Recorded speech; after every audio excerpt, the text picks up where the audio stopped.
صلی اللہ علیہ وسلم وهو على المنبر اقرأ علي قلت أقرأ وعليك أنزل قال إني أحب أن أسمعه من غيري فقرأت سورة النساء حتى أتيت إلى هذه الآية فكيف إذا جئنا من كل أمة بشهيد وجئنا بك على هؤلاء شهيدا قال حسبك الله فالتفت إليه فإذا عيناه تذرفان متفق علیہ۔ یہ نبی کریم صلی اللہ علیہ وسلم کا ارشاد حضرت عبداللہ بن مسعود جو حضور کے بہت قریب رہنے والے، شروع سے ہی اسلام لائے آنے والے، اور آپ کے خادموں میں ان کا اونچا مقام ہے، ان سے روایت ہے، اور اس کو حدیث کی دو معتبر ترین کتابیں جو ہیں بخاری اور مسلم، انہوں نے روایت کیا ہے۔ آپ فرماتے ہیں کہ نبی کریم صلی اللہ علیہ وسلم نے ایک روز مجھ سے فرمایا جب کہ وہ منبر پہ بیٹھے تھے کہ اقرأ علیہ، کہ قرآن مجید مجھے پڑھ کے سنائیں۔ قلت اقرأ علیک وعلیک انزل،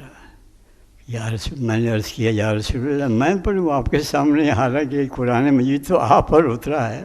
ہم تو آپ کی زبان مبارک سے سنتے ہیں، تو میں آپ کو سناؤں؟ تو آپ نے فرمایا کہ انی احب ان اسمعہ من غیری، کہ مجھے یہ پسند ہے کہ خود تو میں پڑھتا ہوں لیکن میں دوسروں سے بھی سنوں۔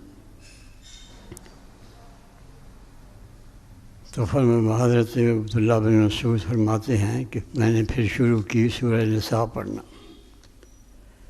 جب میں اس آیت پر پہنچا فَكَيْفَ إِذَا جِئْنَا مِنْ كُلِّ أُمَّةٍ بِشَهِيدٍ وَجِئْنَا بِكَ عَلَىٰ هَٰؤُلَاءِ شَهِيدًا، کہ اس وقت کیا صورت ہوگی، کیا کیفیت ہوگی جب کہ ہر امت میں سے ہم ایک گواہ کو سامنے لائیں گے، اور ان لوگوں پر، یہ جو آپ کی امت ہے، ان پر آپ کو گواہ کی حیثیت سے لائیں گے۔ تو جب یہاں یہ آیت میں نے پڑھی تو حضور نے ارشاد فرمایا حسبک اللہ، بس کافی ہے، رک جائیں۔ فالتفت الیہ، میں نے نبی کریم صلی اللہ علیہ وسلم، حضرت عبداللہ بن مسعود فرماتے ہیں کہ میں نے حضور کی طرف دیکھا، فاذا عیناہ تذرفان، دیکھا میں نے ان کی طرف تو آپ کی آنسوں سے آنسو بہ رہے تھے۔ اب دیکھیے نبی کریم صلی اللہ علیہ وسلم کی ایک تو یہ بات کہ آپ کا خود پڑھنا جو ہے وہ بھی ایک ایسی چیز تھی جس کے برابر کوئی دوسرا شخص قرآن مجید کو نہیں پڑھ سکتا جیسے کہ آپ پڑھتے تھے، لیکن آپ کے دل کے اندر بھی یہ خواہش پیدا ہوئی کہ آپ دوسروں سے سنیں۔ اور یہ ویسے جن حضرات نے اس بات کو، قرآن مجید کو سننے کا اور پڑھنے کا شرف اللہ تعالیٰ نے بخشا ہے، وہ یہ سمجھتے ہیں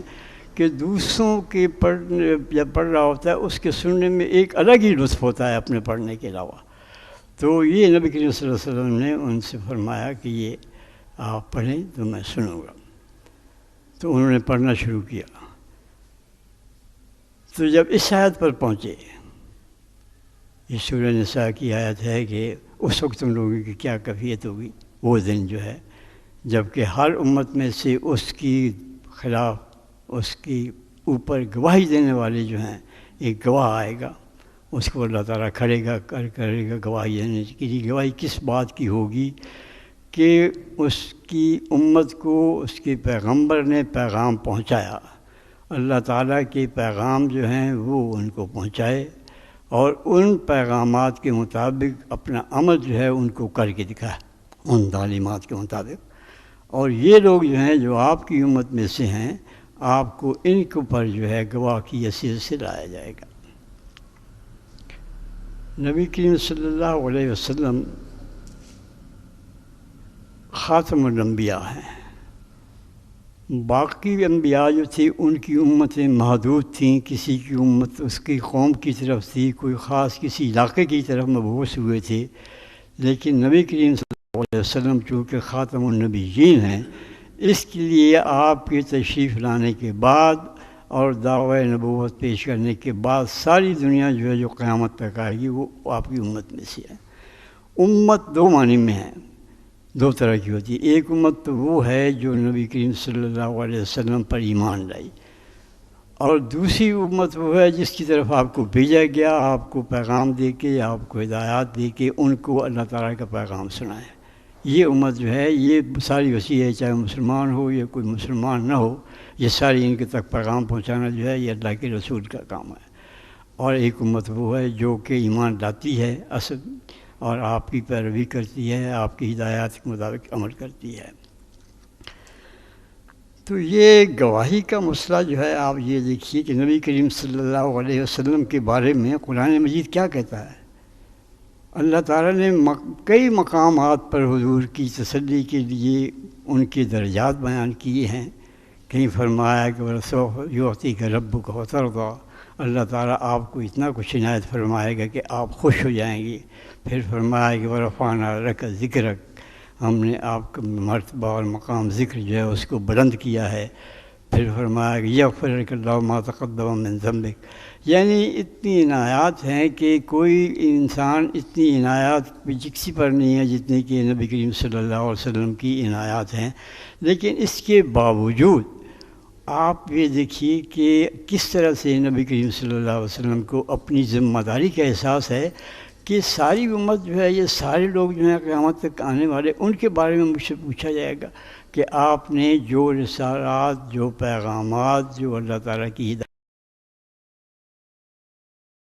اور ان پر پیغامات پر اور ان ہدایات پر آپ نے خود اپنے عمل سے جو ان کے لیے نمونہ پیش کیا یا نہیں کیا، یہ چیز تھی جس کی وجہ سے آپ کی آنکھوں سے آنسو بہہ نکلے۔ حالانکہ آپ جانتے ہیں کہ نبی کریم صلی اللہ علیہ وسلم نے اپنی نبوت کے 23 سال میں کوئی چیز اپنی غالباً کوئی رات بھی ایک آرام سے اور ایک چین سے نہیں گزری تھی۔ جب مکہ میں آپ تھے تو آپ دیکھتے ہیں کہ کن کن مصیبتوں سے آپ گزرے، کیا کیا چیزیں آپ نے لوگوں سے سنی، آپ کو گالیاں دی گئیں، اور آپ کو شیب ابی طالب میں محصور کیا گیا، آپ کا سوشل بائیکاٹ کیا گیا، آپ کی ہر طرح سے آپ کو پریشان اور آپ کے ساتھیوں کو تنگ اور ذلیل کرنے کی کوشش کی گئی۔ طائف میں آپ گئے تو وہاں آپ کو پتھر مار سے لوگ مار مار کے لہو لہان کر دیا گیا۔ تو اللہ کے راستے میں اللہ کا پیغام پہنچانے کے لیے کتنی آپ نے مصیبتیں اٹھائیں۔ پھر آپ نے اپنا وطن چھوڑا، ہجرت کی، اور مدینہ منورہ میں جب تشریف لایا تو وہاں بھی آپ کا ایک ایک لمحہ اور ایک ایک ساتھ جو ہے وہ اللہ تعالیٰ کے پیغام کو پہنچانے کے لیے آپ نے اس کو صرف کیا۔ اس میں آپ نے جنگیں بھی لڑیں، اس میں آپ نے تکلیف بھوک اور فاقے بھی آپ نے کرائے، اس میں آپ نے بڑے لمبے اور طویل سفر بھی کیے، اس میں آپ نے زخم بھی کھائے، آپ نے دانت بھی توڑوائے۔ اپنے بڑے صحابی جو ہے اور اپنے بڑے عزیز صحابی جو تھے اور اپنے بڑے عزیز رشتہ دار تھے، حمزہ جیسے اور مصعب بن عمیر جیسے صحابی جو ہیں ان کو شہید بھی کروایا۔ لیکن کوئی چیز بھی ایسی نہیں تھی جس کے بارے میں آپ یہ پھر اطمینان کے ساتھ کہیں کہ ٹھیک ہے اب میں نے حق اللہ تعالیٰ کا ادا کر دیا ہے، یہ شہادتیں اور یہ سب چیزیں بہت ہیں، گھر بھی چھوڑ دیا ہے، اب مجھے کسی کام کرنے کی ضرورت نہیں ہے۔ نہیں، آپ احساس ذمہ داری کے ساتھ اس قدر محسوس کرتے تھے کہ ان سب چیزوں کے باوجود، ان سب تکلیفیں اٹھانے کے باوجود، ان سب قربانیوں کے باوجود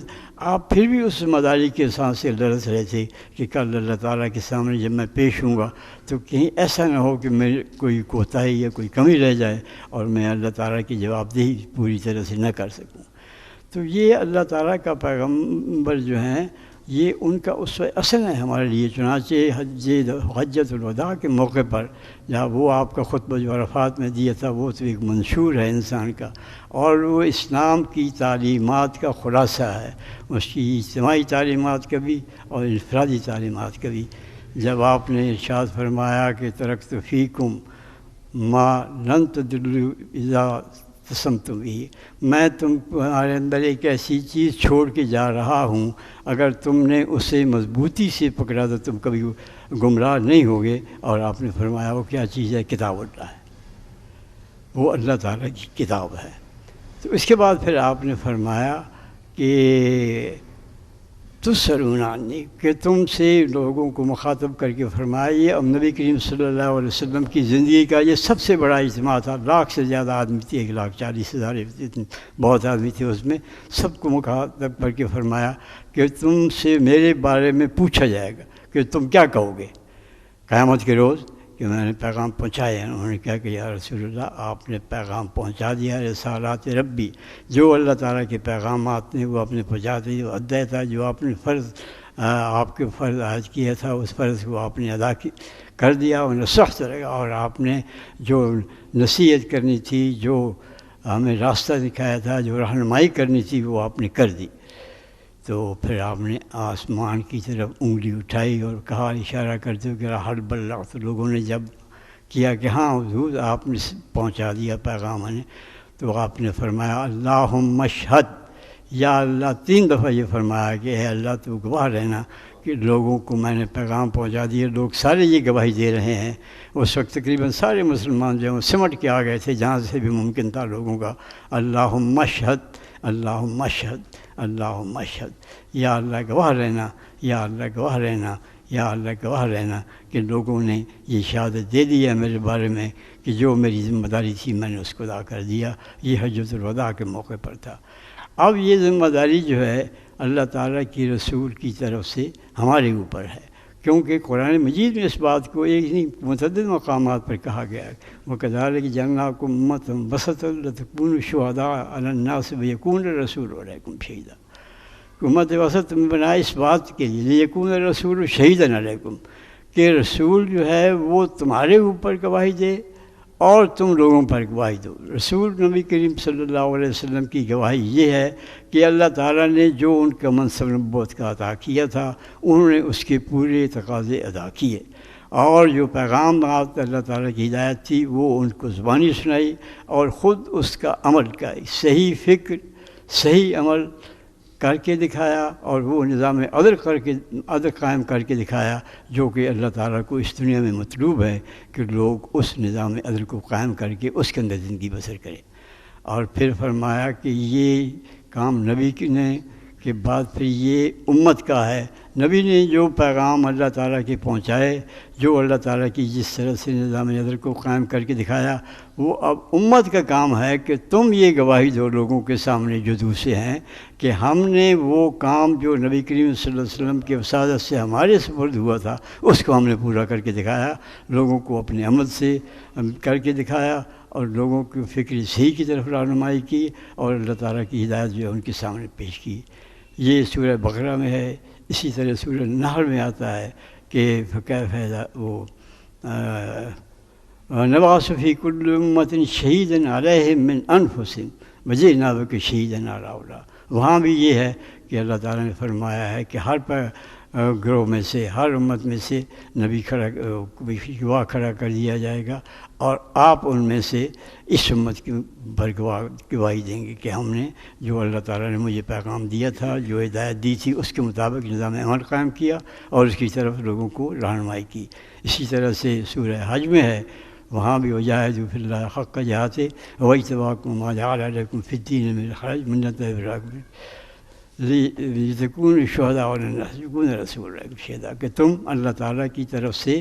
جو ذمہ داری عائد ہوئی تھی پیغمبر پر, وہ پیغمبر نے آپ کے سامنے اس کا عمل کر دکھایا, شہادت دی اس بات کی, اور اب یہ تمہارا کام ہے کہ تم اس کی شہادت کو پورا دینے کے لیے اور لوگوں کو اللہ تعالیٰ کا پیغام پہنچاؤ, اور وہ نظام عدل جو نبی کریم صلی اللہ علیہ وسلم نے اپنی تمام زندگی کے آرام کو جو ایک طرف رکھ کر قائم کیا تھا, وہ اپنی اس کے لیے تم اپنی جان لگا دو, اس کو کرو. اب دراصل مسئلہ یہ ہے کہ ہمیں یہ دیکھنا چاہیے کہ ہم اس کے لیے کیا وہ گواہی دے رہے ہیں جس کی ہم ذمہ دار ٹھہرایا گیا ہے. قرآن مجید جس کے بارے میں ہم کو ٹھہراتا ہے کہ نبی کریم صلی اللہ علیہ وسلم گواہی تم پر دیں گے, اور تمہاری گواہی وہ لوگوں کے ہوگی سامنے کہ ہاں اگر وہاں امت کو انکار کرتی ہے کہ ہم تک تو پہنچا ہی نہیں تھا کوئی, تو تم گواہی دے سکو کہ ہم نے ان کے سامنے سب کچھ کر دیا, فکر صحیح دیا, عمل صحیح دیا, اور وہ نظام عدل قائم کرنے کی کوشش کی, اگر نہیں بھی کر سکے تو اپنی جانیں اس کو قائم کرنے کے لیے لڑا دی. تو یہ ہر شخص کو اس بات کا جائزہ لینا چاہیے کہ آیا وہ یہ شہادت دے سکے گا قیامت کے روز کہ اس نے اللہ تعالیٰ کے پیغامات جو وہ پہنچائے، اس نے اللہ تعالیٰ کی ہدایت کے مطابق عمل کیا، اس نے لوگوں کو اس چیز کی طرف بلایا جس کی طرف پیغمبر نے انہیں بلایا تھا، اور وہ نظام عدل قائم کرنے کی کوشش کی جو نظام عدل نبی کریم صلی اللہ علیہ وسلم نے اپنی جان کو خطرے میں ڈال کر کی تھی۔ اسی لیے نبی کریم صلی اللہ علیہ وسلم نے فرمایا کہ ٹھیک ہے ساری باتیں ہوتی ہیں، دنیا میں رہنے کے لیے جو کچھ ہے وہ کرنا پڑتا ہے، لیکن اجعل ہمک ہم واحدا ہم الآخرہ، کہ تمام فکر کا دار و مدار مرکز جو ہے وہ ایک بات ہونی چاہیے، وہ کیا ہے؟ ہم الآخرہ، آخرت کی فکر۔ تم یہ سب کچھ بھی ہوگا، یہاں تم تجارت بھی کرو گے، یہاں تمہارے بال بچے بھی ہوں گے، یہاں تم اور بھی جو دنیا کے کام ہیں جن کے بغیر زندگی بسر نہیں ہو سکتی وہ بھی تم کرو گے سب کچھ، لیکن ان سب کے پیچھے جو اصل محرک ہے، جو اصل کام ہے، وہ جوابدہی کا احساس ہے، فکر آخرت، کہ یہ سب کارروائیاں جو ہیں یہ آیا قیامت کے روز تمہارے خلاف جائیں گی یا تمہارے حق میں جائیں گی۔ اس بات کا ہمیں جائزہ لینا ہے۔ اللہ تعالیٰ ہمیں توفیق دے کہ ہم کل اپنی فکر سے، اپنے عمل سے اور اپنے کام سے یہ شہادت دے سکیں کہ اللہ کے رسول نے جو بات ہم تک پہنچائی تھی اپنے عمل سے اور اپنے کام سے اور اپنی قربانیوں سے، وہ ہم نے آگے لوگوں تک پہنچا دی۔ وآخر دعوانا